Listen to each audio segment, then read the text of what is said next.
On a un gros problème d'efficacité décrié depuis plusieurs mois, plusieurs rencontres.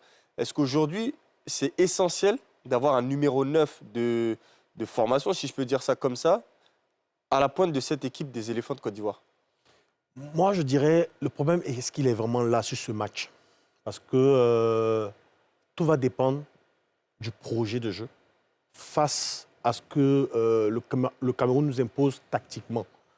Le Cameroun joue à 3 derrière, avec des pistons. C'est ça. Ils se projettent très vite. Ils se projettent très vite. Donc déjà aussi, après, derrière, à la récupération, sur des phases de transition, il peut y avoir d'espace dans le dos des pistons. Donc, le truc, c'est que quand on sait qu'on a, par exemple, un Zaha, là, qui est capable de décrocher, aller aussi dans les couloirs et autres. On a des garçons comme Yann Diomandé et Amad qui peuvent aussi profiter de son déplacement. Nos milieux qui sont capables aussi de se projeter. Est-ce que le problème va s'axer seulement sur le fait d'avoir un vrai neuf? Après, tout va dépendre aussi. Tactiquement, j'analyse le match. OK, ils sont à 3 derrière. Est-ce que je ne passerai pas avec 2 attaquants? Notamment avec Bayo Bakoun et Jean-Philippe Crasso. Et puis, par exemple, Bayo, par exemple, avec un Zaha qui va de temps en temps décrocher, faire des fausses pistes, qui va libérer de l'espace pour Bayo.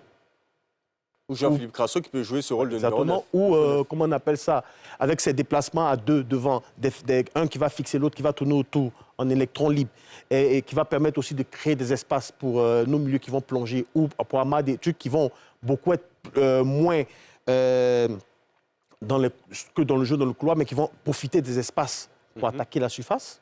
Donc tout va dépendre du projet de jeu, tout va dépendre de l'analyse que le sélectionneur va faire du match qu'il a pu voir du Cameroun. Et je pense que là, en ce moment-là, on pourrait trouver des solutions.